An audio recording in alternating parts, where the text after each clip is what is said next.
Hello, this is Joe from Nerd in Korea. We are doing our bundle opening today.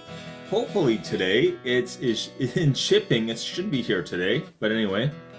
The Outlaws of Thunder Junction set. So I'm going to start out by looking at the top 5 value cards, and then I'm going to look at my top 5 in the next video, my top 5 picks for budget cards. Okay, so top 5 value cards. Jace Reawakened is at $27.99 today. Again, this release date. That's kinda lackluster for like a number 1 value card in a set. $27.99 is not great. I think people might look at that and say, yeah, and I think that would be fair. But anyway,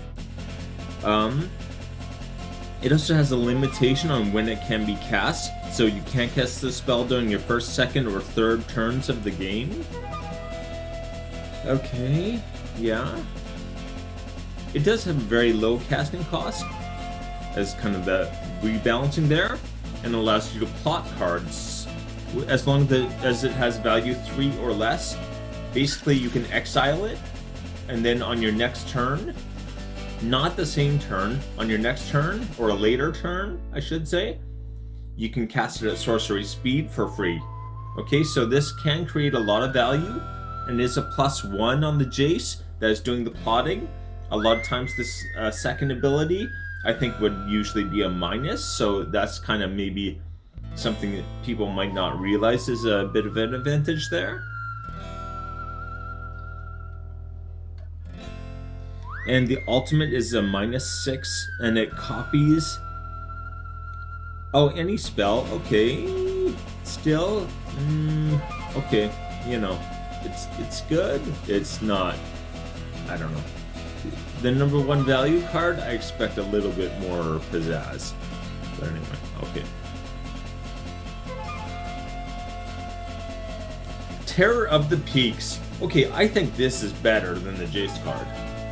Turn every creature into a damaging ETB. So yeah, spells your opponents cast that target Terror of the Peaks cost an additional 3 life to cast. So if they try to use any kind of removal on it, they got to pay 3 life.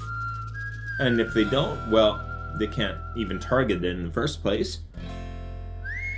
And whenever another creature enters the battlefield under your control, Terror of the Peaks deals damage equal to that creature's power to any target. That's actually a really amazing you know, adding this ETB on something, especially that only costs 5 mana for a 5/4 flyer. It's really not that bad of a creature to start with. A flying 5/4 for 5 mana, but that ETB trigger is crazy. There's so many decks that you can just like pump out creatures with, especially with the red, where you just like even making tokens. It gets out of control. I know exactly where I put this if I got it. So if I pull this card, it is going straight into my Convoke deck, that's for sure. Anyway, $19.14 for that one.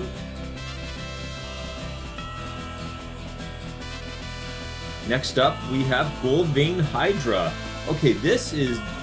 I actually recently did a video on elementals, and we had Ivy Elemental. This is basically Ivy Elemental with an amazing death trigger. Yeah. So you pay X and a green, and X is the number of +1/+1 counters it gets. So there's so many decks that can abuse that quite a lot. Especially with green. I always think of Selesnya, like a Selesnya +1/+1 counters deck.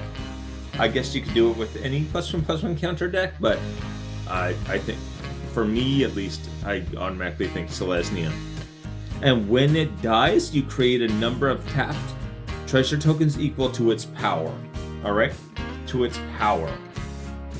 So all the extra +1/+1s maybe you put on this, equipment that boosts its power, whatever it may be, you just keep adding on to that. This gets out of hand really fast, right? Even if you have it equipped with a couple of things, having an extra +5 is very likely. Frankly, not difficult at all. And then, yeah, you're making 5 extra mana on your next turn with trapped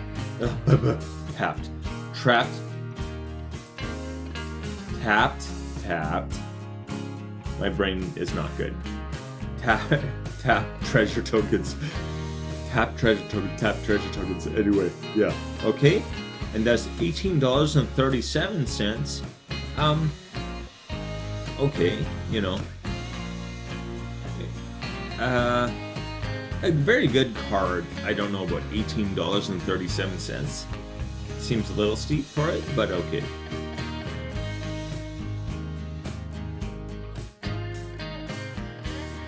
Tiny Bones Pickpocket. So this is all about stealing, which I think you're seeing more and more of this with black, like exiling people or from other people's decks and then being able to cast cards and all kinds of effects like that. You're seeing this more and more frequently with black. I think it was always, you know, kind of like a sub-theme in black. It's getting more and more common to see. Also, it's Tiny Bones. I've been working on a Tiny Bones deck forever now.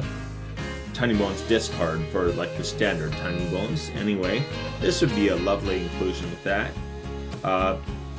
Just giving this some kind of evasion. It does have Death Touch already, so that's something. It's a 1/1 though, so it's also not hard for someone to just kill. It only costs 1 mana.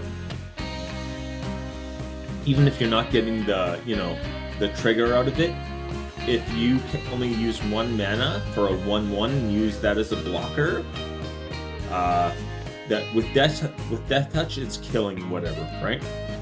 1 mana kill spell or removal, definitely worth it already. Anyway, $16.19 for that one. Bristly Bill Spine Sower. Okay, first of all, love the name.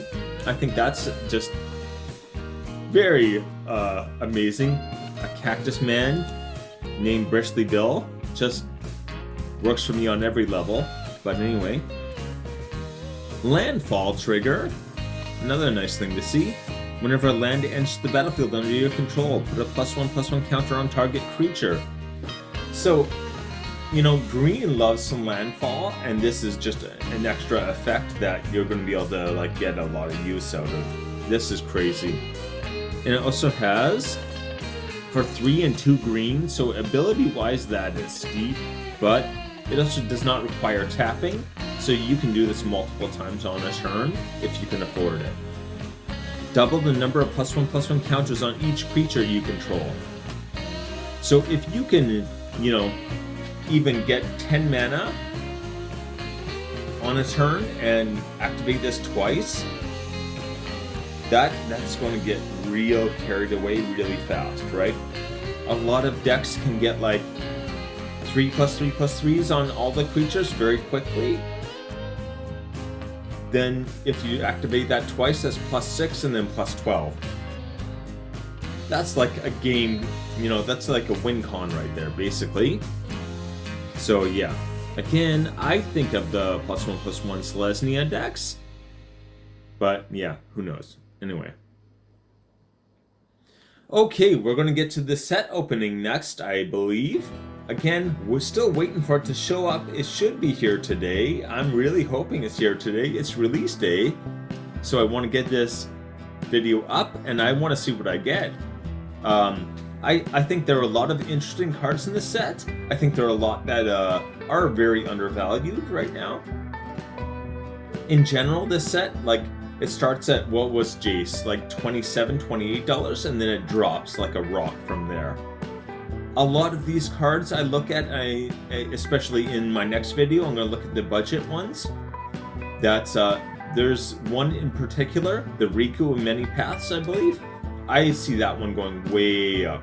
It's under $2 right now. That's ridiculous. Like, just even, I love the Modal Commander in general, but anyway. So this set is a bit lacking monetary value at the moment, but I think in the long run, it's going to be a good one. Okay, anyway, take it easy.